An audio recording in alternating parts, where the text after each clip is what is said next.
terminar la Bien, a cuestión esta de hora, desde la confianza presidencia del Consejo de obligatoria Ministros, los ministros de esta no Justicia proceda y la en ministra de temas Cultura ofrecen una exclusivos conferencia del de prensa Parlamento. para dar a conocer este Como balance de sabemos, gestión estas dos y las figuras, la perspectivas para vacancia el presente presidencial año. por Escuchemos. permanente incapacidad moral y la cuestión de confianza son los dos elementos que han creado incertidumbre en el país, que se ha producido una crisis de gobernabilidad en los últimos 5 años, que ha generado que existan 5 presidentes en ese periodo y que se cierre el Congreso en una oportunidad. Y esa crisis continúa actualmente, habiendo dado lugar a que la Comisión Interamericana de Derechos Humanos, de oficio, o sea, sin que nadie lo solicite, haya emitido un proyecto. El 10 de diciembre del 2021, esta comisión reitera su preocupación por la falta de definición objetiva de la figura de la vacancia presidencial por incapacidad moral permanente, lo cual tiene potenciales impactos en la separación de poderes y la institucionalidad democrática del Perú. Eso es lo que manifiesta la comisión. Agrega la comisión, que esta figura permite un alto grado de discrecionalidad que puede socavar la separación e independencia de los poderes públicos y de la gobernabilidad del país, y recomienda realizar una interpretación independiente y oportuna de dicha causal para que se limite cualquier tipo de discrecionalidad inconsistente en la democracia. La Comisión Interamericana de Derechos Humanos precisó que dicha figura ha sido utilizada por el Congreso en 4 oportunidades en los últimos 5 años y ha sido empleada nuevamente contra el actual presidente de la República, pese a que éste asumió su mandato recién en julio del 2021. La preocupación expresada por la Comisión Interamericana de Derechos Humanos también fue motivo de un comunicado del 11 de noviembre del 2020, en similares términos, subrayando que la destitución de una persona mandataria democráticamente, elegida democráticamente y constitucionalmente, no debería quedar librada a la decisión política discrecional del Congreso o Parlamento. Pero en igual forma, internamente en el Perú, el Acuerdo Nacional, del cual forma parte incluso la presidenta del Congreso de la República, se ha pronunciado por la eliminación de la vacancia presidencial por permanente incapacidad moral y también la eliminación de la cuestión de confianza.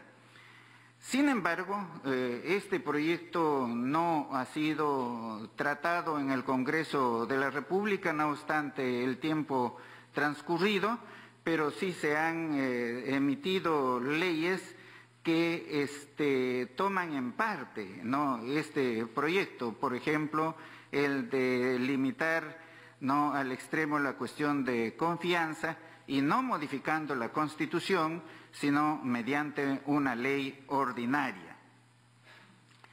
Eso en cuanto a este proyecto, que es de trascendencia nacional. Luego tenemos el proyecto de ley que promueve la idoneidad de los candidatos a cargos públicos. Se propone allí, como lo establece actualmente ya el ordenamiento jurídico, que no pueden acceder a cargos públicos las personas que han sido sentenciadas penalmente en primera instancia por la comisión de delitos. Pero además en este proyecto de ley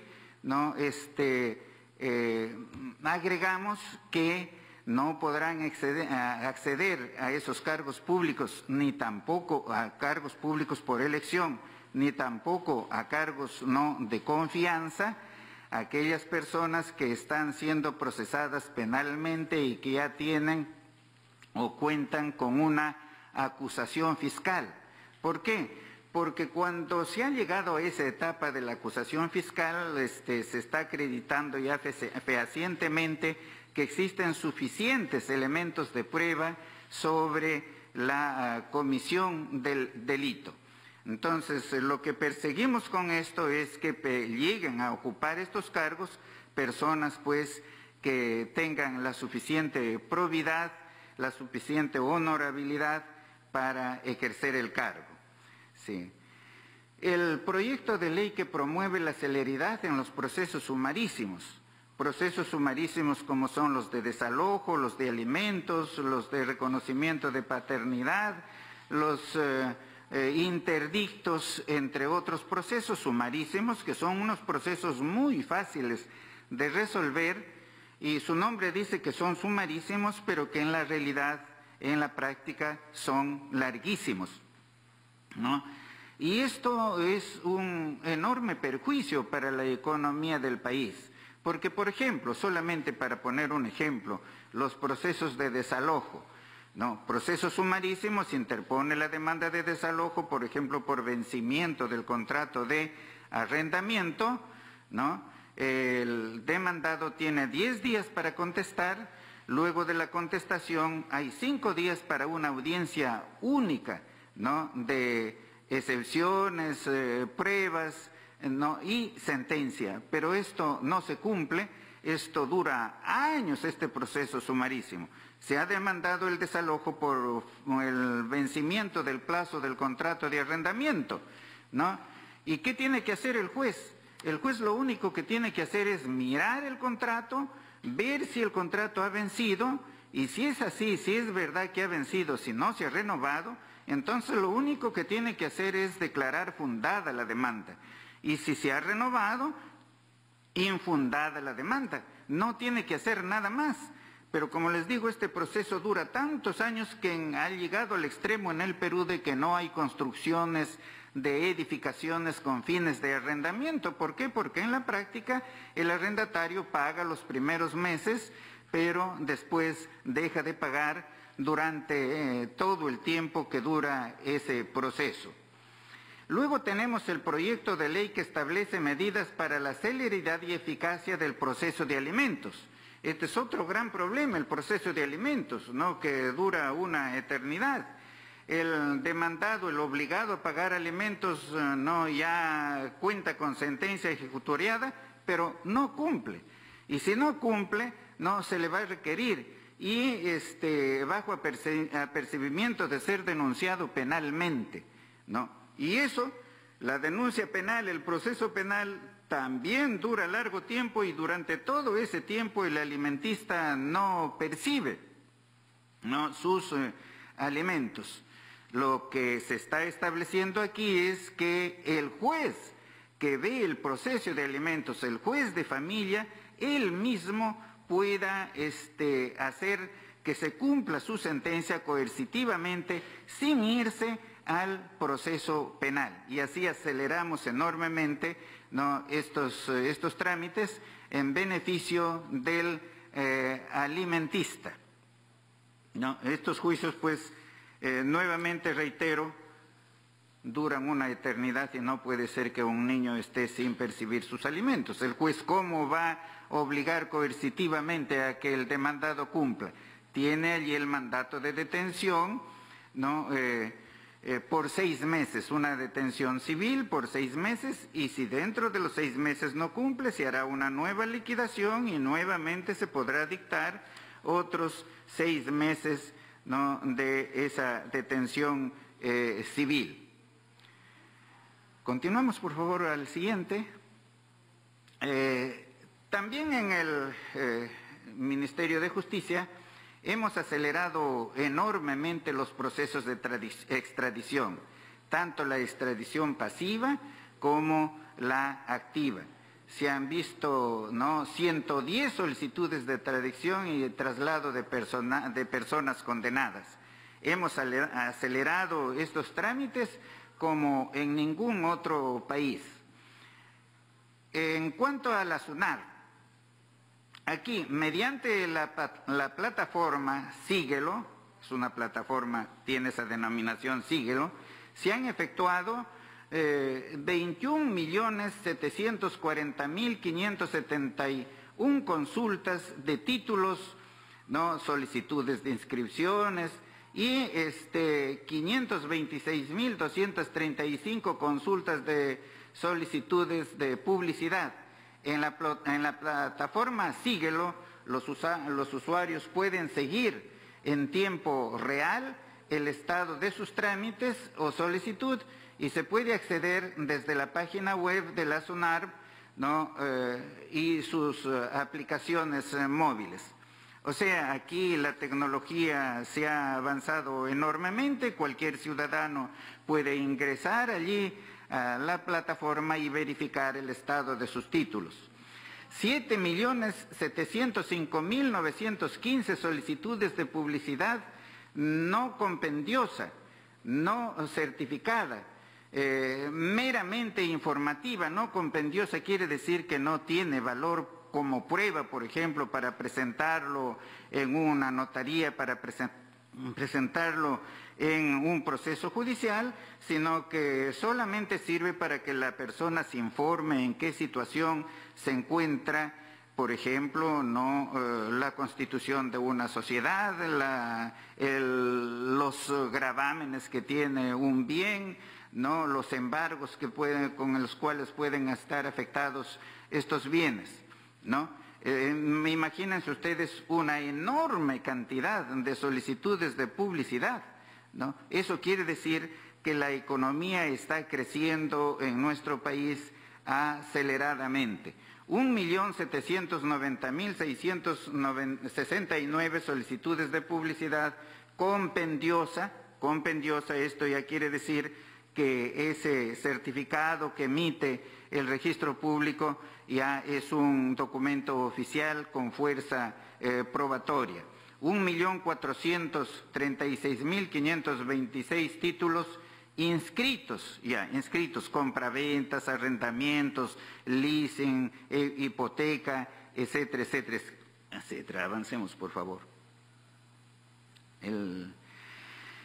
Se han expedido 807.600 tarjetas de identificación de vehículos electrónicos, o sea, ya no se requiere tener físicamente, ¿no?, la tarjeta, ¿no?, de propiedad, sino ya eso electrónicamente en un celular se puede verificar.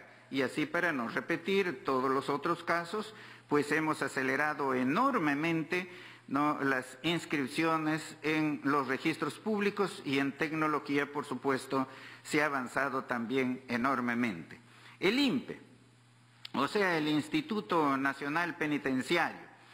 Bueno, allí prácticamente hemos vacunado la totalidad de la población, ¿no? 98% de trabajadores penitenciarios cuentan con 2 dosis de la vacuna contra el COVID-19. 45% de trabajadores penitenciarios cuentan con 3 dosis de la vacuna contra esta misma pandemia. 97% de la población penitenciaria cuenta con 2 dosis de la vacuna contra el COVID-19. Se está aplicando progresivamente en los penales la 3ª dosis contra esta pandemia. Se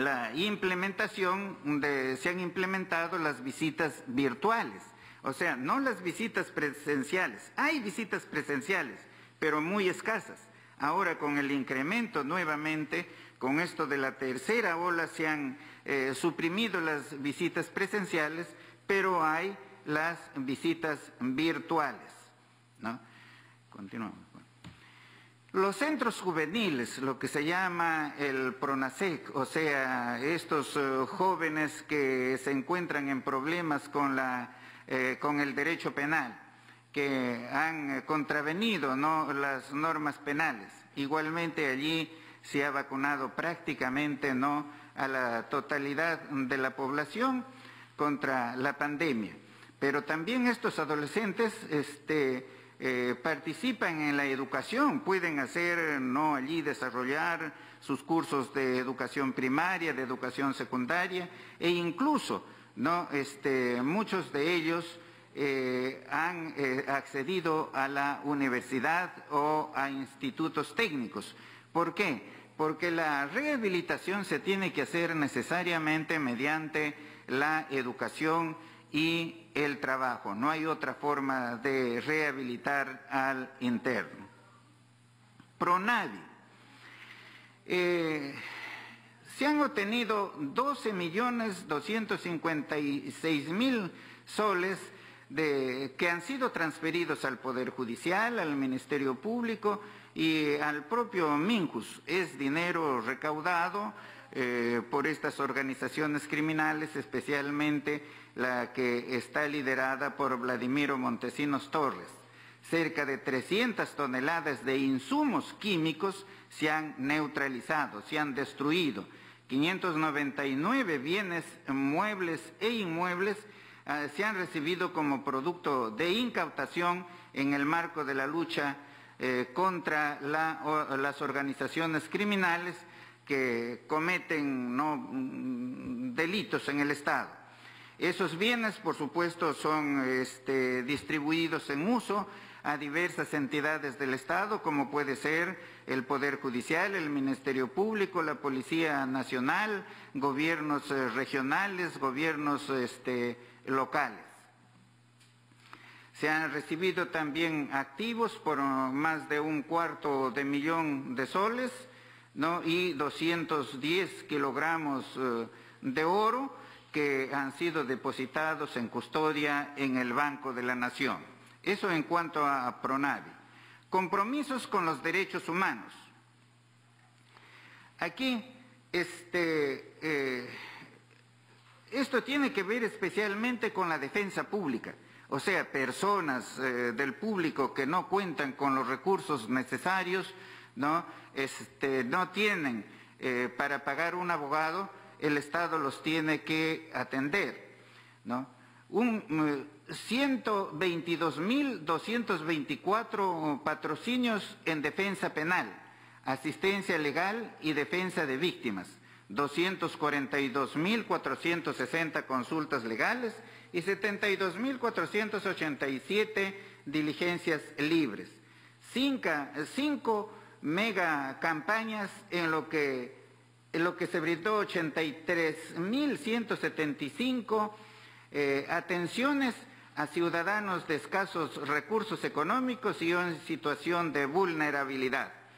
Se aprobó el protocolo que permitirá atender de forma especializada los casos de violencia hacia las mujeres e integrantes del grupo familiar, así como a niños, niñas, adolescentes, víctimas de los delitos sexuales y personas integrantes de grupos especiales de protección que sean víctimas de la violencia de género, ¿no? Ya se cuenta con un protocolo, ¿no?, para combatir, ¿no?, especialmente esta violencia de género.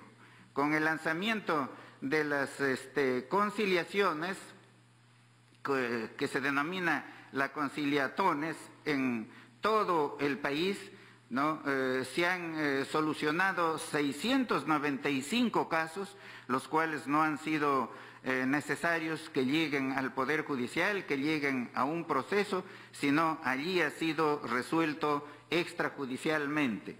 Participación en representación del Minjus en 4 espacios de diálogos en el marco de los conflictos sociales en Chumbivilcas, Espinar, Cotabambas y Ayacucho, a fin de asegurar la defensa legal de las comunidades.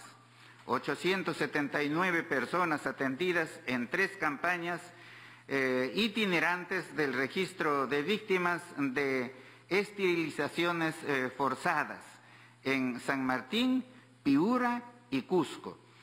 La suscripción del convenio de cooperación interinstitucional entre CONADIS y el Minjus. CONADIS, o sea, esta institución encargada de proteger a las personas que tienen discapacidad, a ellos se tiene que implementar para que tengan acceso a medios a fin de que no se encuentren en una situación disminuida en los procesos judiciales y también en sus actividades particulares.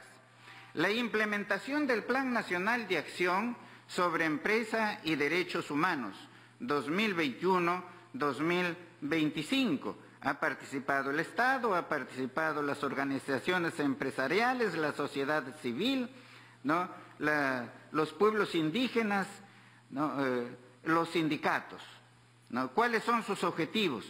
Combatir la informalidad, disminuir la conflictividad social, contribuir a la igualdad de oportunidades, mejorar, ¿no?, la competitividad, contribuir al desarrollo sustentado y respeto a los derechos en el trabajo, en empresas, ¿no?, desterrando la discriminación en el trabajo infantil o cualquier otra forma de explotación. Aquí lo que se quiere es que en las relaciones entre empresa y trabajador se respeten los derechos fundamentales, ¿no?, de la persona, que me parece no es necesario aquí repetir. La restitución de restos y entierro digno, ¿no? La restitución de restos y entierro digno de 54 personas respetando las prácticas culturales, así como el idioma de los familiares y las comunidades, la ubicación de 3 personas desaparecidas halladas con vida, ¿no? Durante el conflicto que hemos tenido en el país, muchas personas han desaparecido, ¿no? De esas personas, por ejemplo, 3 han sido halladas con vida. Lo llevaron de pequeño, ¿no?, los terroristas, lo mantuvieron allí, escapó, se fue a otro pueblo a vivir, no regresó a su familia, pero gracias a este trabajo que hace, ¿no?, el Ministerio de Justicia, ¿no?, se han encontrado a esas 3 personas vivas. 103 perfiles genéticos ingresados al Banco de Datos Genéticos para el cotejo e identificación de personas desaparecidas. Existe todavía, ¿no?, muchísimas personas desaparecidas que vamos investigando, ¿no? El Ministerio sigue investigando esto conjuntamente con otras instituciones hasta lograr su ubicación.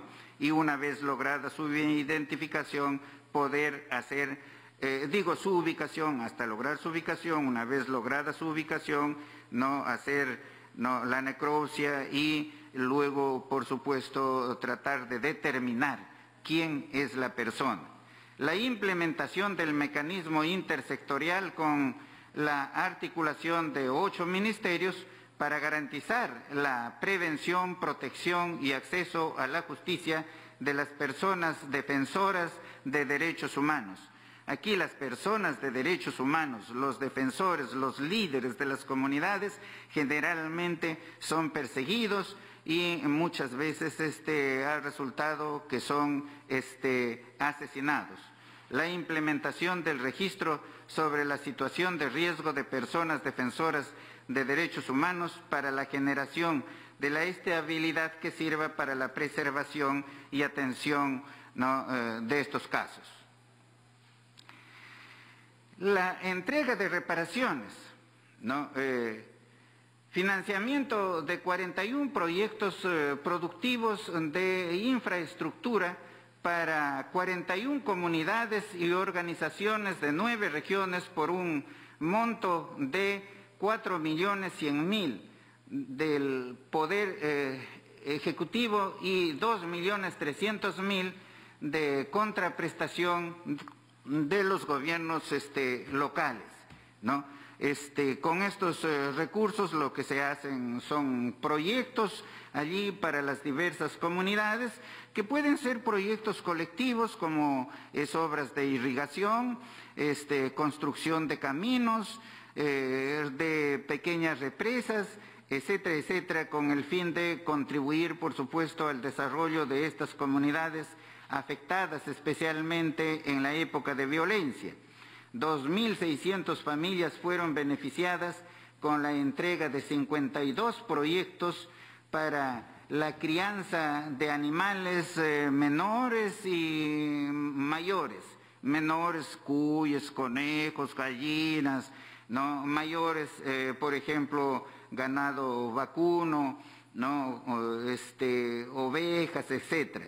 Seguimiento a la ejecución de 295 proyectos financiados para igual número de comunidades y organizaciones de desplazados de las regiones del país por un monto de 29.500.000 del Ejecutivo y 22.100.000 de los gobiernos locales.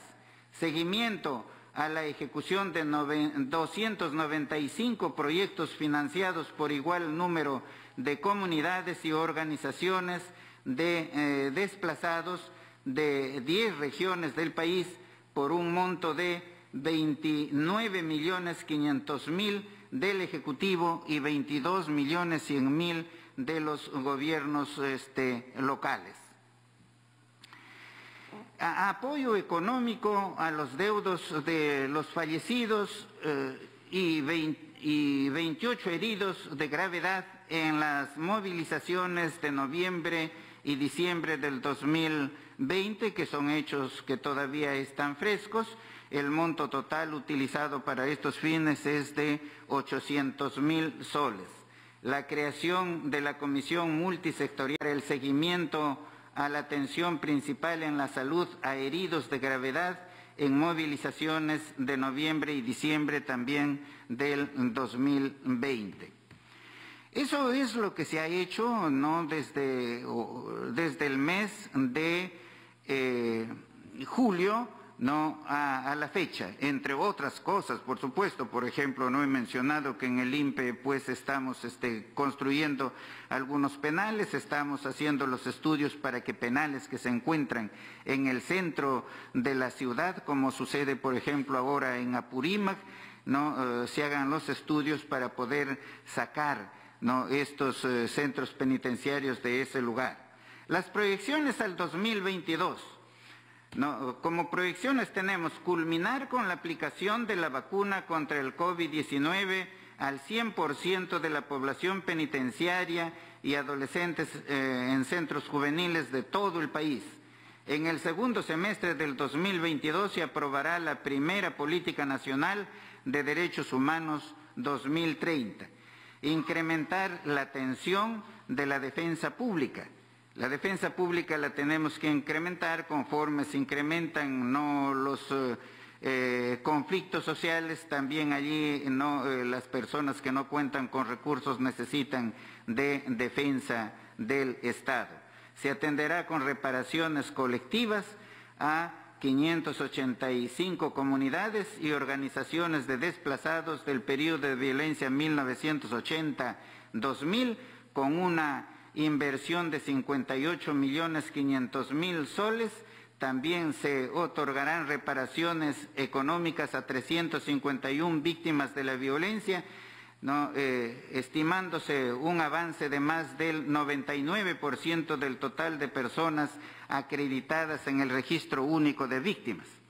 Otorgamiento de información sobre la reparación, sobre el paradero de 450 personas desaparecidas, a través de los informes humanitarios que realiza siempre el Ministerio. Asimismo, brindaremos acompañamiento psicosocial, apoyo material y logístico a 600 familiares de personas desaparecidas. Muchas gracias. Continuamos con la ministra de Cultura, Gisela Ortiz. Adelante. Muy buenas tardes con todas y todos. Vamos a hacer la presentación de los resultados del 2021 del sector cultura, con énfasis especialmente en los últimos meses. Es importante mencionar que el trabajo que se ha desarrollado en el Ministerio de Cultura desde el inicio del gobierno del presidente Pedro Castillo ha estado enfocado principalmente en el fortalecimiento de un Estado intercultural, de acuerdo también al eje número 10 de la gestión política de este gobierno, que nos habla de un Estado intercultural. Es decir, esta atención y esta mirada de todas y cada una de las instancias del Estado para reconocernos como un país diverso, de diversas culturas. Y en ese sentido hemos estado trabajando en el cambio también de la denominación del Ministerio de Cultura al Ministerio de las Culturas. Lo hemos sustentado en las comisiones del Congreso de la República y tenemos ya establecido que se verá en el Pleno en uno de estos días, ¿no? Y otro de los ejes importantes ha sido también esta propuesta de que, de acuerdo a las competencias del sector cultura, se deba garantizar no solamente el derecho a esa identidad cultural, sino también el derecho a la igualdad y la no discriminación étnica, racial entre peruanos y peruanas, ratificando que los derechos culturales tienen que ser entendidos como un elemento trascendental para el desarrollo integral de toda la ciudadanía. Entonces, los ejes de trabajo de esta gestión tienen que ver con el fortalecimiento institucional, la reactivación económica del sector cultura, el fortalecimiento de este Estado intercultural, la salvaguarda de los pueblos indígenas en aislamiento y contacto inicial, lo que se conoce como PIACI, el patrimonio al servicio del desarrollo humano y la identidad, y la conmemoración del Bicentenario de la Independencia, que iniciaron sus actividades en el año 2021 y que está proyectado hasta el año 2024. Dentro de lo que es el fortalecimiento institucional, les hacía yo mención ya que iniciamos con este compromiso de trabajar en el Congreso de la República el cambio de la denominación de Ministerio de Cultura al Ministerio de las Culturas, no solamente como un cambio de presentación, sino principalmente como un hecho de reconocimiento a esa gran diversidad cultural que existe en nuestro país. Producto de este cambio, tenemos que trabajar también con un nuevo reglamento de organización y funciones que se adecue a esta nueva mirada del Ministerio de las Culturas. El fortalecimiento del Viceministerio de Interculturalidad, como ustedes saben, nuestra viceministra Rosilda Nunta es una hermana de un pueblo originario y está en la cabeza de este viceministerio. Así como también el fortalecimiento de las direcciones desconcentradas de cultura, tenemos 24 direcciones, muchas de ellas con muy poco personal y muy poco presupuesto y con muy poca acción de trabajo también, y lo que queremos es, hemos hecho un diagnóstico de la situación de cada una de ellas para poder plantear el fortalecimiento de cada una de estas direcciones. Dentro del tema de la reactivación económica, realizamos la Feria Rurakmaki, que aunque es una feria que ha ganado un espacio público desde hace 14 años, el año pasado por primera vez lo realizamos de forma presencial y descentralizada en 7 regiones de nuestro país, lo que benefició a un poco más de 1000 artistas tradicionales, y en las regiones en las que estuvimos, Cajamarca, Puno, Ayacucho, Lima, Huancayo, Trujillo e Iquitos. Hemos terminado el 2021 contando con unas 70 tiendas virtuales que permite a nuestros trabajadores del arte, la cultura, mostrar de forma permanente sus trabajos con muy alta calidad y generarles un espacio de venta de sus productos, ¿no? Los indicadores económicos, ustedes lo ven ahí, un poco más de 29 millones de soles que hemos estado también producto de estos trabajos, ¿no? Entonces, hemos estado también en la Feria del Libro de Guadalajara, que como ustedes saben generó alguna controversia el año pasado, pero que permitió replantear de alguna manera la representación de nuestro país ante esta feria tan importante, ¿no? Entonces, de alguna manera se descentralizó un poco más la participación y la presencia de los peruanos y peruanas, y tuvimos 62 integrantes que vinieron de todas las regiones de nuestro país, principalmente de regiones de Arequipa, Cusco, Huánuco, La Libertad, Loreto, Moquegua, Puno, Lima, e inclusive tuvimos libros en otras lenguas como el quechua, el aymara y el ashaninka, por ejemplo. Se generaron ruedas de negocio en los cuales se proyectan 7,9 millones de soles para las ventas de esta producción literaria y de nuestra gran bibliodiversidad que tenemos, ¿no? Dentro de los estímulos económicos, el sector cultura desde hace algunos años entrega estos estímulos económicos a quienes postulan a través de proyectos y hay un jurado que determina quiénes son los ganadores. Realmente en los últimos años se ha casi triplicado la participación de diversos sectores culturales para estos estímulos y en el año 2021 se distribuyeron 29.925.000 soles, lo que significó el financiamiento de 528 proyectos culturales de todo el país. 42% de ellos provenían de diversas regiones, a diferencia de Lima. También una política del Ministerio de Cultura tiene que ver con la compra y distribución de libros, no solamente para el fortalecimiento de nuestras bibliotecas, sino también para la distribución de espacios en esta gran red nacional de espacios de lectura que se denomina Perú Lee. Así se invirtieron casi 3 millones de soles en la adquisición de 61.000 libros que representaban a 221 títulos, ¿no? Esta Red Nacional de Espacios de Lectura se amplió el año pasado de 280 que teníamos a 436, incorporándose inclusive espacios de esta red en todas las regiones de nuestro país. Y se han distribuido 165.606 libros. Dentro de lo que es el fortalecimiento del Estado intercultural, hemos tenido a través de nuestros programas de capacitación un incremento importante de lo que son nuestros intérpretes y traductores, de 38 que teníamos a 48 lenguas indígenas en el Registro Nacional de Intérpretes y Traductores de Lenguas Indígenas, logrando beneficiar a 114.175 ciudadanos indígenas, Amazonas, San Martín y Loreto. ¿Por qué es importante esto? Especialmente en la pandemia, porque a raíz de la gran desinformación y del temor que existe a las vacunas, es necesario que la información le llegue a nuestros pueblos originarios a través de su lengua originaria, y por eso se necesita no solamente de nuestros intérpretes, sino también de herramientas comunicacionales que permitan romper esos temores para que una mayor cantidad de nuestros hermanos y hermanas indígenas puedan seguir vacunándose. Las capacitaciones que se han realizado a hablantes de lenguas, no solamente Achuar, Aguajún, Arabela, Bora, Cucama, Cucamiria, Matzés, Oscaína, Xagüi, Ticuna, Quichua y en sus diversas variedades a través de zonas como el Napo, Pastaza, San Martín y el Tigre.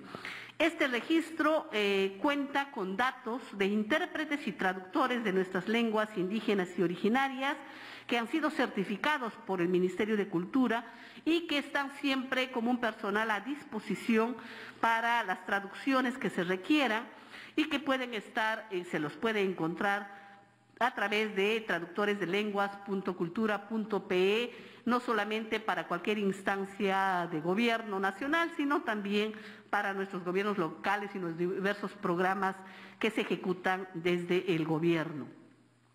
Y con el objetivo de facilitar este proceso de vacunación, como lo habíamos dicho, hemos estado informando con esta pertinencia cultural a través de nuestra red de gestores interculturales y se organizaron 190 jornadas, no solamente de sensibilización, sino también participando en 80 jornadas de vacunación. Y es cierto mencionar también que todavía existe una gran brecha entre la vacunación que se está dando en las ciudades y la que se está dando en nuestros pueblos amazónicos principalmente.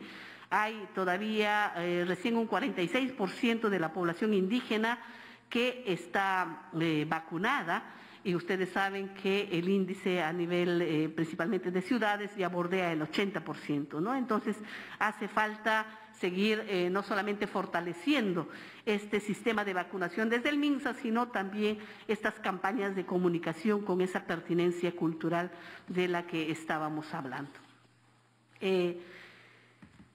Cada una de estas actividades de vacunación se realizan no solamente de manera articulada a través del Ministerio de Salud, sino también de las DIRESAs en nuestras regiones donde existen pueblos amazónicos, pueblos originarios o pueblos con otras lenguas que se requiere informar.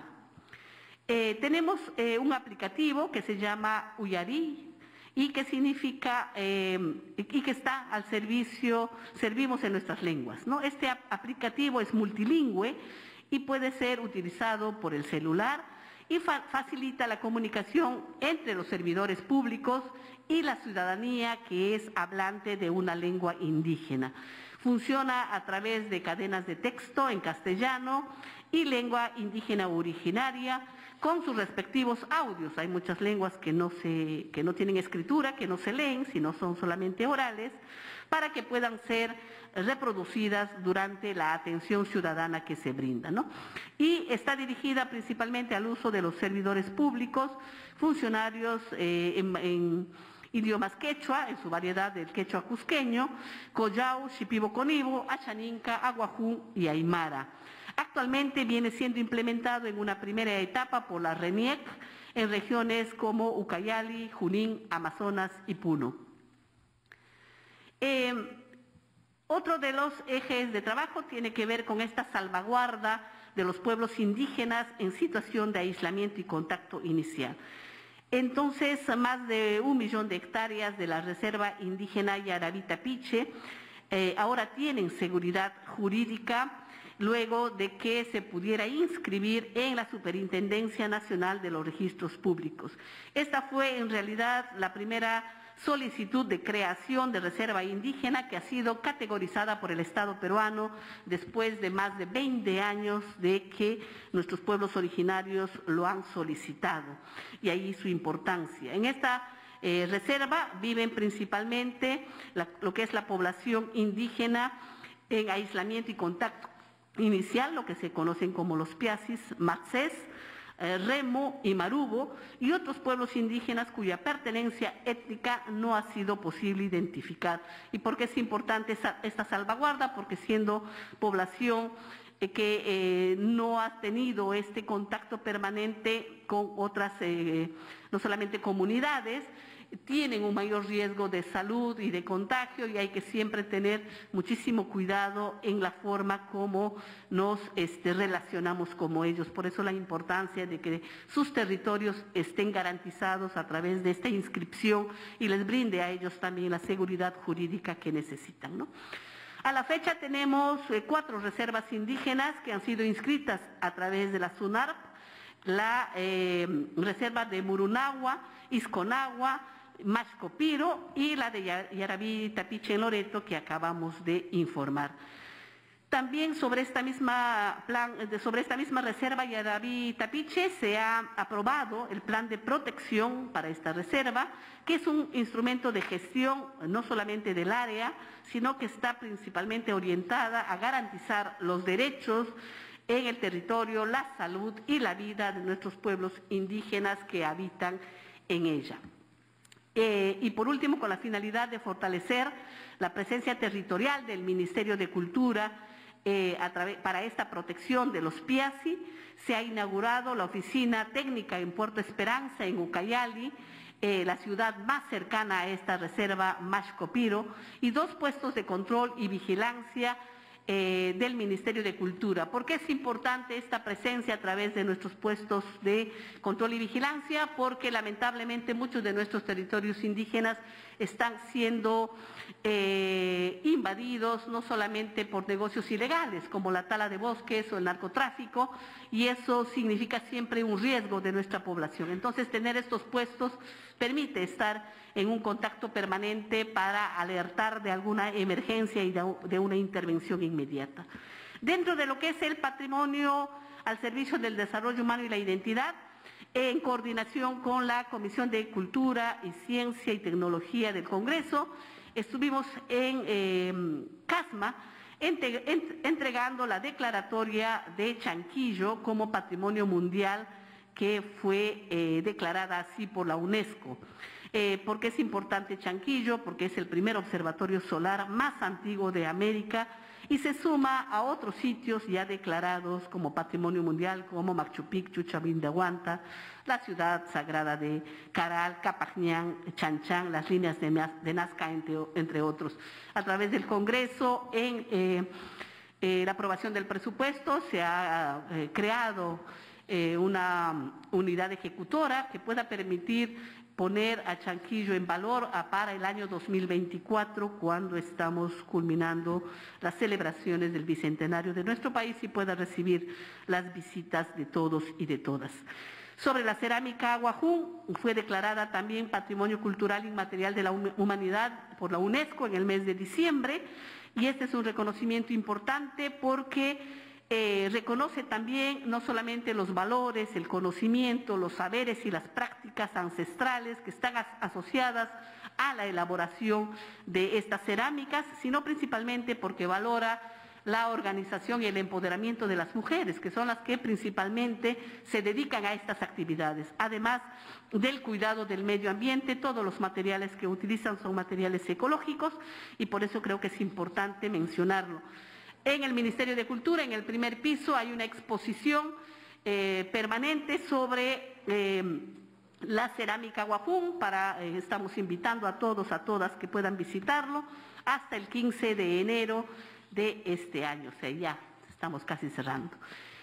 Y sobre la conmemoración del bicentenario de nuestra independencia, hemos realizado algunas actividades con la Biblioteca Nacional del Perú, a raíz también de los 200 años de creación de nuestra biblioteca, con 25 actividades celebratorias. Entre ellas se remodelaron 4 estaciones de biblioteca pública en el Agustino, Rima, Comax y La Victoria, algunas con renovados espacios y otros también con espacios para juegos para niños.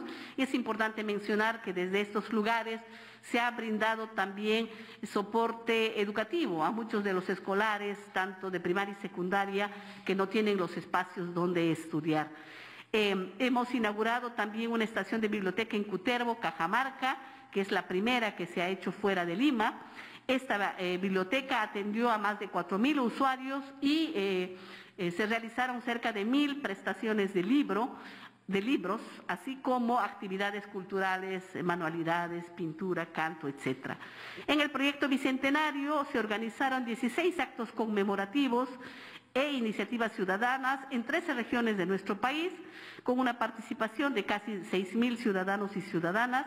Se inauguraron 2 monumentos y el reconocimiento a personalidades destacadas por su contribución en la región y en la independencia del Perú, uno de ellos en la zona de Cangallo, en Ayacucho. Se inauguraron también 10 exposiciones virtuales y presenciales a nivel nacional, como históricas, precursoras de la igualdad, en el Museo Metropolitano de Lima, y en la Feria de Guadalajara también estuvo presente el proyecto Bicentenario a través de El País que Imaginamos. En diciembre, hasta diciembre, el proyecto cuenta con 94.000 voluntarios y voluntarias que están inscritos, 14.000 certificados y 30 cursos en castellano y quechua en la comunidad virtual de aprendizaje. Y finalmente este programa fue transmitido por Canal 7, alcanzando cada semana a 40.000 familias de 26 regiones de nuestro país, según las cifras que mide Ibope Media 2021. Y por el lado de TV Perú se emitieron 1.472 horas de programación de estreno vinculadas al Bicentenario, incluyendo transmisiones especiales y El Último Bastión.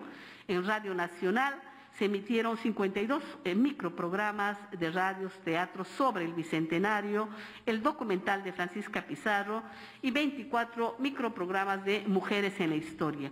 Para el año 2022, estamos esperando que el Congreso de la República ponga en el Pleno en estos días el cambio de la denominación del Ministerio a Ministerio de las Culturas, Continuamos con el tema de los estímulos económicos, se va a incrementar en un cierto porcentaje. Estamos trabajando también la ley del trabajador del arte, la ley general de museos. Esperamos que sea aprobada la política nacional del pueblo afroperuano. Tenemos 800.000 peruanos y peruanas que se autoidentifican como pueblo afroperuano, entonces esperamos que esa política sea aprobada. Está también pendiente de aprobación la Política Nacional de Pueblos Indígenas. Ambas políticas han sido construidas de forma participativa y a nivel nacional. Y la Política Nacional de la Lectura, el Libro y las Bibliotecas, ¿no?, que principalmente fomente este acceso no solamente a los libros, sino también la lectura como parte de ese derecho. Entonces, eso es todo lo que tenemos que informar. Muchas gracias. Continuamos con la ronda de preguntas por parte de la prensa. Les recordamos que es una pregunta por medio de comunicación. Iniciamos con Lourdes Paucar de Canal N. ¿Qué tal? Muy buenas tardes, ministra Gisela Ortiz, ministro Aníbal Torres. ¿Qué tal? Quería hacer unas preguntas al ministro Aníbal Torres específicamente. Ministro, disculpe, usted ha pedido la revisión del nombramiento del Procurador General Daniel Soria. Quería saber si ya había tenido una respuesta por parte de la Contraloría respecto a este pedido, porque, digamos, la Contraloría ya inició, por ejemplo, una revisión del nombramiento de Daniel Salaverry al frente de Perú Petro. Quería también saber su opinión sobre esta designación y, finalmente, si es que efectivamente, digamos, hay algunos cuestionamientos a este pedido que usted ha hecho, porque llama la atención el momento en que se ha hecho, cuando el Procurador General Daniel Soria, digamos, se ha pronunciado justamente a favor de esta investigación al presidente Pedro Castillo y no antes. Eso como una nueva pregunta en torno a esto. Y finalmente, hay en estos momentos un allanamiento en la casa de Zarratea por parte de la Fiscalía de la Nación, que está además dando un plazo de 4 días al dueño de la casa para entregar los videos correspondientes desde noviembre del año pasado. ¿Corresponde esa diligencia en todo caso o su opinión respecto a la misma, teniendo en cuenta que la Fiscalía había anunciado que no iba a haber diligencias porque quedaba todo aplazado hasta el final del mandato? Entonces, hay una contradicción ahí. ¿Cuál es su opinión respecto a esto? Y bueno, a los puntos que le pregunté respecto a Daniel Soria. Y disculpe la palabra, ¿hay una revancha, un intento de intimidar al procurador? Bueno, todos los peruanos saben que no es verdad lo que se está diciendo actualmente en los medios.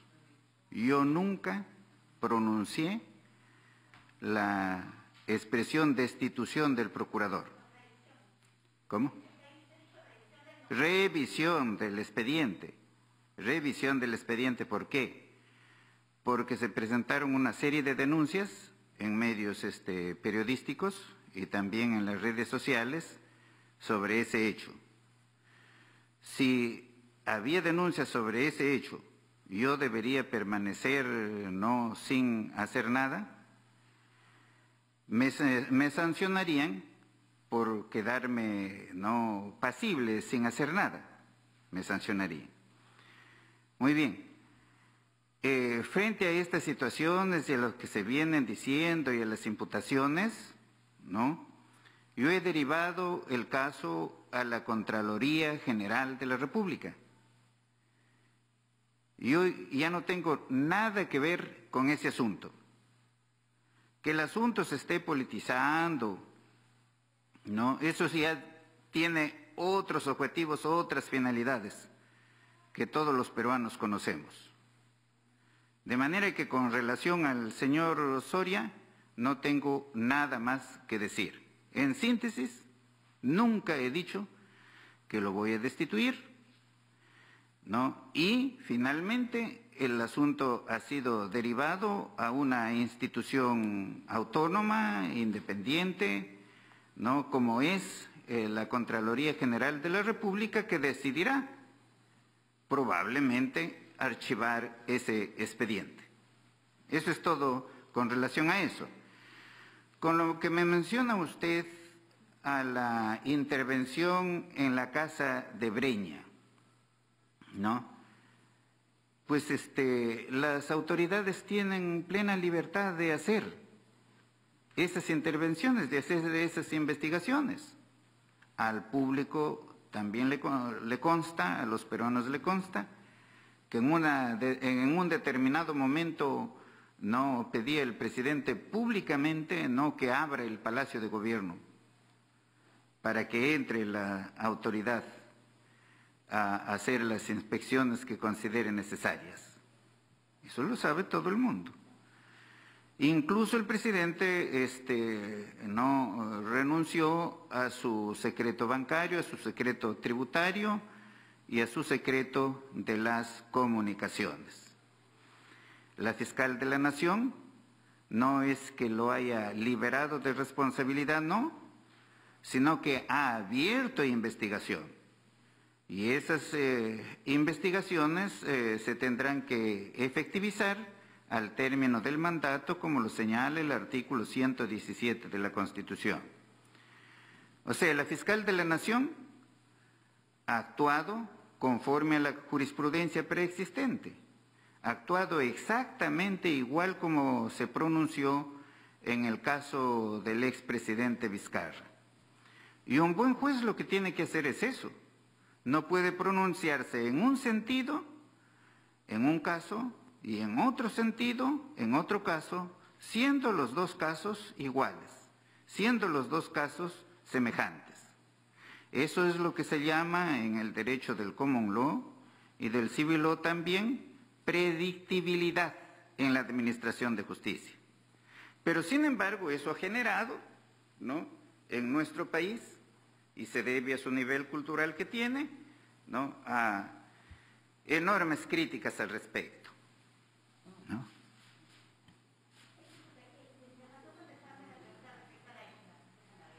Sí, ¿cómo? No le escuché. Faltó la parte de la designación de Salaverry, su opinión respecto a eso, porque esa designación también ha sido cuestionada. Pero bueno, eso lo está conociendo el Contralor General de la República, ¿cómo me pronunciar sobre eso? ¿No? Si la persona, ¿no?, y esto lo hablo en términos generales, no solamente para el señor Salaverry, sino para cualquier funcionario público, que otorga esos cargos a una persona que no reúne los requisitos, incurre en responsabilidad, no solamente civil, sino incluso en responsabilidad penal. Y el que acepta el cargo sin cumplir los requisitos, igualmente comete delito, y eso no lo digo yo, lo dice el Código Penal. No lo estoy diciendo para una persona específica, sino estoy diciendo, ¿no?, en términos generales, que así lo establece la ley. Continuamos con Julie Guevara, de TV Perú. ¿Cómo están, ministros? Buenas tardes. Al ministro de Justicia, ministro, en relación a la pregunta anterior, quería saber, si bien es cierto usted ha señalado que no ha pedido la destitución del procurador, quería preguntarle si el abogado del presidente Castillo, el doctor Eduardo Pachas, le pidió a usted el retiro de Daniel Soria del cargo, porque se ha señalado y que esto tendría que ver con esta petición que usted ha hecho a la Contraloría. En todo caso, quisiera saber su apreciación sobre este tema. Y a la ministra de Cultura, por favor, quería preguntarle, se ha pedido también al Ministerio de Educación una evaluación sobre las implicancias legales que tendría aplicar un cambio de colegios de educación intercultural bilingüe a educación básica regular con docentes monolingües. Queríamos saber cuáles serían estas implicancias y en qué medida afectaría, digamos, a las comunidades, a los pueblos originarios. Muchas gracias. ¿Comienzo yo? Bien. En cuanto al asunto del Procurador General, la prensa es lo que ha sacado eso, de que es el abogado de Castillo el que me pidió que sacara al procurador. Es una invención. Las publicaciones sobre que el señor procurador no reunía los requisitos para desempeñarse como tal, están allí en los medios de comunicación, escritos y en las redes sociales. El abogado no pidió hablar conmigo por unos aspectos jurídicos. No hemos tratado otra cosa que no sean aspectos jurídicos. Claro, son algunas cosas de carácter técnico, hemos hablado sobre el input, el output, ¿no?, en el derecho penal para poder diferenciar lo que son los hechos del derecho. Hemos hablado de que un testigo y el presidente iba a declarar allí como testigo, no como autor, no como denunciado, que un testigo solamente tiene que declarar sobre los hechos, ¿no?, y solamente sobre los hechos que conoce, y así por el estilo. Eso ha sido una cuestión técnica, una cuestión técnica jurídica que hablo no permanentemente con los abogados, hablo no con magistrados del Poder Judicial, del Ministerio Público. Si me piden una opinión, pues no me puedo negar. Bueno, yo creo que es muy peligroso cuando las instituciones del Estado, y en este caso los ministerios, tenemos opiniones contradictorias frente a derechos que están reconocidos, ¿no? Y nos ha pasado en otros casos con algunos ministerios respecto al derecho de nuestros pueblos sobre sus territorios, inclusive con autoridades regionales y locales. Y en este caso el Ministerio de Educación tiene que garantizar la educación básica intercultural en la lengua originaria de nuestros pueblos. Ese es un derecho que tienen nuestros pueblos, que está reconocido inclusive en la jurisprudencia internacional, y por eso creemos que el Ministerio de Educación, ya lo ha hecho en realidad, ha retrocedido un poco en esta decisión, tiene que buscar los mecanismos de cómo garantiza este derecho. En primer lugar, existen maestros bilingües, existen maestros de pueblos originarios que están capacitados y preparados, y si es que hay una brecha entre la cantidad de maestros que se necesita y la cantidad de escuelas a atender, el Ministerio de Educación tiene que estar permanentemente mapeando y evaluando esta situación de tal manera que previamente capacite al personal que falta, pero no se puede desconocer este derecho a una educación básica en la lengua originaria de nuestros pueblos. Y en todo caso, el Ministerio de Cultura, como ente rector de protección y garantía de estos derechos de nuestros pueblos originarios, nos hemos comunicado ayer mismo con el Ministerio de Educación. El día de hoy por la tarde es la cita de nuestra viceministra con la viceministra del Ministerio de Educación, y esperamos que estas situaciones más bien se corrijan y que no sean pues la primera forma de acción el desconocer el derecho para tratar de implementar una política cultural que a veces es muy centralista, ¿no? Y en ese sentido estamos siempre atentos a reaccionar para garantizar el cumplimiento de este derecho. Continuamos con Stephanie Pineda de RPP. ¿Qué tal, ministra? Buenos días, ministra. Buenas tardes, disculpen. Justamente quería consultarle, ministra Ortiz, que en el Congreso de la República, en la Comisión de Ética, en estos momentos se está llevando a cabo una investigación contra el congresista Jorge Montoya por las declaraciones que él brindó ante un medio de comunicación afirmando que usted tenía vínculos con Sendero Luminoso. Desde el año pasado la comisión pues está intentando tener sus declaraciones, sin embargo usted no las ha presentado. ¿Por qué motivo no las ha presentado y cómo toma finalmente, porque tampoco hubo una reacción en el momento de parte de usted, cómo toma estas afirmaciones que dijo el mismo congresista Montoya, quien, repetimos, está siendo evaluado para una sanción en la Comisión de Ética? Y para el ministro Aníbal Torres, si nos permite, también en el Congreso de la República se acaba de aprobar o se acaba de terminar la instalación de una comisión multipartidaria para investigar los primeros días del presidente Pedro Castillo cuando despachaba en el edificio de Zarratea, porque no justamente usaba el despacho presidencial.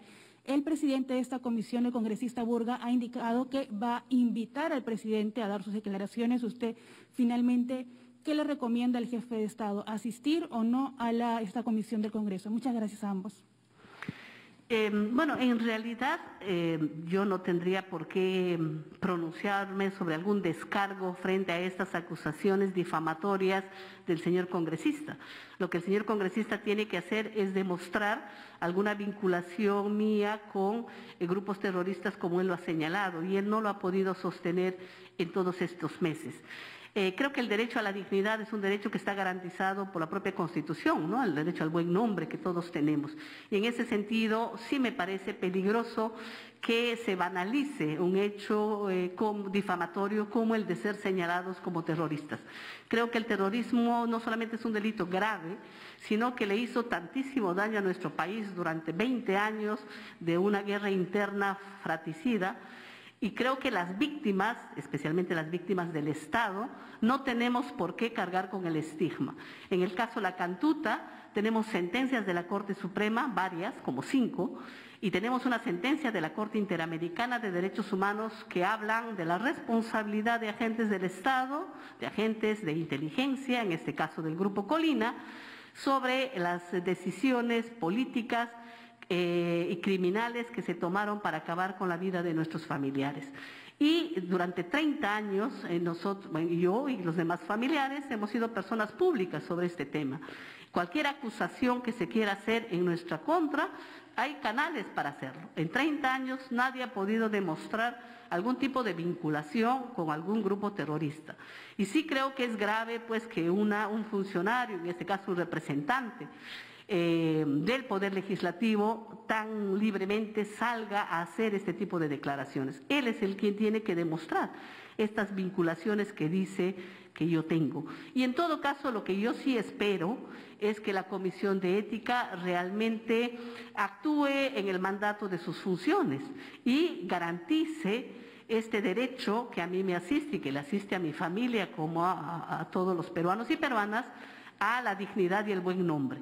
Y ojalá sea realmente un precedente para que, más allá de nuestras diferencias políticas, no caigamos en este facilismo de intentar silenciar al opositor con esta acusación, con esta difamación de ser señalado como terrorista. Eso no solamente cosifica a la otra persona, sino nos expone, porque muchas personas se creen con autoridad no solamente para agredirnos verbalmente y estigmatizar a las víctimas. Hay una sentencia de la Corte que habla de la responsabilidad del Estado de no estigmatizar a las víctimas, en el caso del estudiante Kenneth Anzualdo, y eso nos alcanza a nosotros, sino que también somos siempre un objetivo de amenazas, y eso sí es peligroso en un país donde a veces la política tiende a exacerbar nuestras emociones. Entonces sí creo yo que hay una gran responsabilidad de la Comisión de Ética del Congreso, y yo la verdad espero que simplemente se haga justicia como corresponde.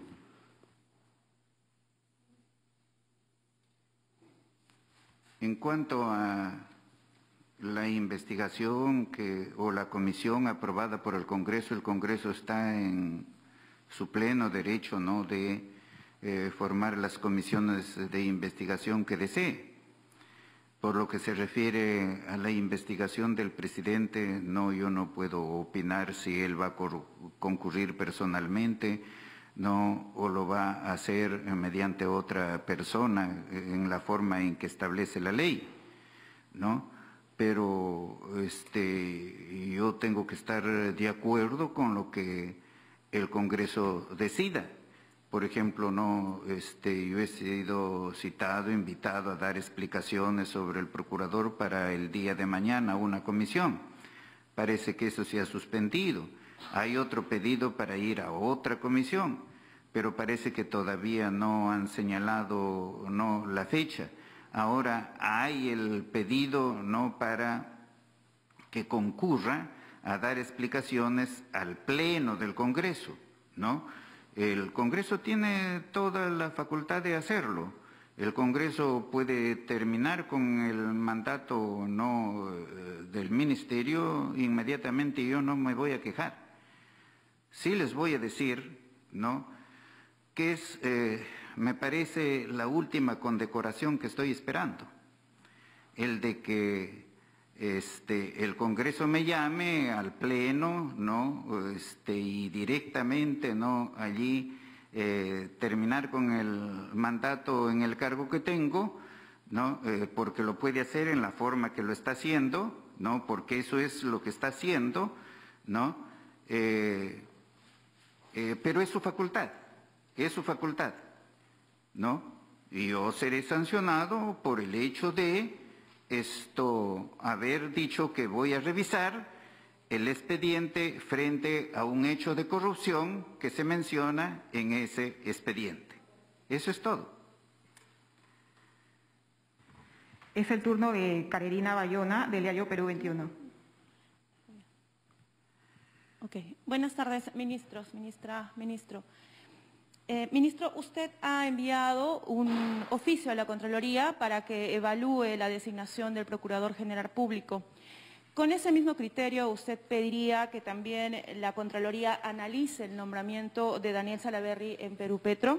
Ministro, la Contraloría, en caso de que dé luz verde a raíz de su solicitud de destituir al Procurador General del Estado, que a todas luces es una venganza política porque el Procurador ha denunciado al mandatario, ¿usted tiene ya el nombre de quién reemplazaría al Procurador? ¿Ha pensado en colocar en esa posición al Procurador Javier Pacheco o al ex Procurador Enco? Y por último, ministro, los últimos escándalos en los que ha estado envuelto el mandatario Pedro Castillo, ¿se le ha visto a usted más como defensor del presidente que como ministro de Justicia o defensor del Estado? La consulta, ¿esto le ha pedido el presidente? ¿Le ha pedido que usted actúe de esta forma?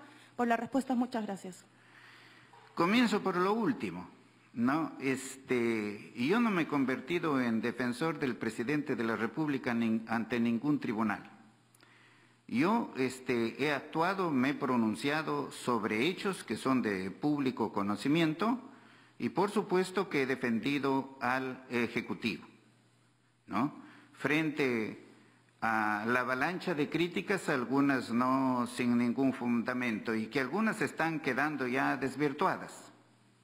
Incluso en una de ellas ya se ha archivado una investigación, ¿no? De manera que esa es mi actuación conforme a ley como ministro. Por supuesto que eso no le gusta, ¿no?, a un determinado sector de nuestra clase política, que ya sabemos qué finalidad persigue, y que allí la Corte Interamericana de Derechos Humanos se está pronunciando al respecto. O sea, no es una opinión solamente mía, hay opiniones internas y hay opiniones externas, ¿no?, al respecto, ¿no? Que a quién voy a designar como procurador. No, yo no he pensado en designar a ningún procurador. Así como los medios de comunicación dicen que el señor no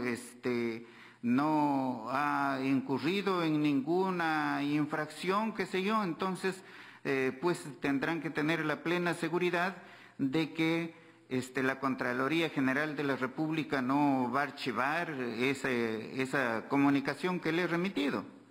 Lo va a archivar, va a declarar que han transcurrido 2 años y que por lo tanto ya no se debe investigar todos aquellos procesos que han transcurrido ya algunos años, ¿no? Determinará que ya no es de aplicación la ley penal, ¿no?, que dice que aceptar un cargo sin reunir los requisitos constituye delito. En fin, eso lo establecerá, ¿no?, la Contraloría General de la República. Yo sobre ese asunto no tengo absolutamente nada que ver. Yo lo único que espero es la decisión del Congreso. A mí no me preocupa en lo absoluto la decisión del Congreso, ¿no? De manera que estoy de acuerdo con todo lo que haga el Congreso. ¿Va a pedir la revisión de la designación de Daniel Salaverry en Petroperú? No podría pedir la investigación de Daniel Salaverry porque Daniel Salaverry está siendo investigado por la Contraloría General de la República en este momento. Última pregunta a cargo de Yanela Aguirre, del diario La República. Muy buenas tardes, ministra y ministro. Para el ministro Aníbal Torres, mi consulta es, tras conocerse que la concesionaria Angostura Siguas pidió la caducidad del contrato de concesión de Maje Sigua 2 y acusa por un perjuicio económico de 220 millones de dólares, ¿cuál sería el accionar de parte del gobierno con estas acciones legales que tomaría la empresa? Asimismo, si usted cree posible que se pueda destrabar este conflicto tan importante para Arequipa. Por otro lado, dentro de este balance que usted nos ha podido brindar, mencionaba esta comisión multisectorial para hacer el seguimiento de los heridos de gravedad en las movilizaciones en noviembre y diciembre del 2020. Si nos podría ampliar, por favor, cómo sería este empadronamiento, cómo ubicar a las víctimas luego de que ya ha pasado, luego de que este año se cumplirían 2 años, y sobre todo, cómo va el caso de conseguir justicia, porque hasta el momento nadie se hace responsable de lo que pasó y de las 2 muertes que todavía siguen doliendo en nuestro país. Muchas gracias. Gracias. En relación a la primera pregunta, miren ustedes, este es un mal nacional. Se han celebrado los contratos, ¿no?, para perjudicar al Estado, para beneficiarse con las adendas permanentemente. Y se ha señalado una cláusula allí que en caso de que el concesionario no cumpliera, el contrato se resuelve y se remite al arbitraje. Y sabemos cómo dura en los arbitrajes estos procesos. Y yo estoy proponiendo, al menos lo he mencionado, ¿no?, que la resolución tiene que ser automática. Si la empresa ha incumplido, se resuelve el contrato y ya no se remite al arbitraje ni al juez, sino automáticamente, ipso iure, de pleno derecho, queda resuelto. Se liquida la obra hasta donde se ha ejecutado, ¿no?, y de allí se reinicia la obra ya con otro concesionario o mediante los mecanismos que tiene el Estado para él mismo hacerse cargo de la ejecución de esa obra, ¿no? Y terminaríamos con esta situación de que muchísimas obras en el país están paralizadas y se tiene que esperar hasta que resuelvan los árbitros. ¿Quién pierde? Pierde el Perú, pierde el Estado. Es decir, cuando decimos pierde el Estado, perdemos todos y cada uno de los peruanos. Pero esos contratos han sido pues asesorados por grandes estudios de Lima que cobran unas fortunas. ¿Y para quiénes han trabajado? ¿Para el Estado? No, para el concesionario que incumple con ejecutar la obra o con ejecutar los estudios para una obra. Con respecto a la comisión creada para las víctimas. Sí, muy bien. Las víctimas, ¿no?, de estos conflictos sociales existentes están identificadas ya algunas de ellas. Ya muchos de ellos ya han recibido un beneficio. El beneficio, no, cuando se trata de comunidades de indígenas, por ejemplo, que es el campo aquí de la ministra, ¿no?, puede consistir en beneficios colectivos y en beneficios individuales. Beneficios individuales, por ejemplo, una indemnización a la persona que ha sido víctima y ha quedado inválida, ¿no?, o ha perdido a sus seres queridos, ¿no? Allí hay un beneficio individual. Beneficios colectivos es para el daño que se ha causado a esa comunidad y debe ser reparada mediante la ejecución de ciertas obras comunales, pequeñas por supuesto, pero que son de mucha utilidad para esa comunidad. Gracias por su presencia. La conferencia ha concluido. Muchas gracias.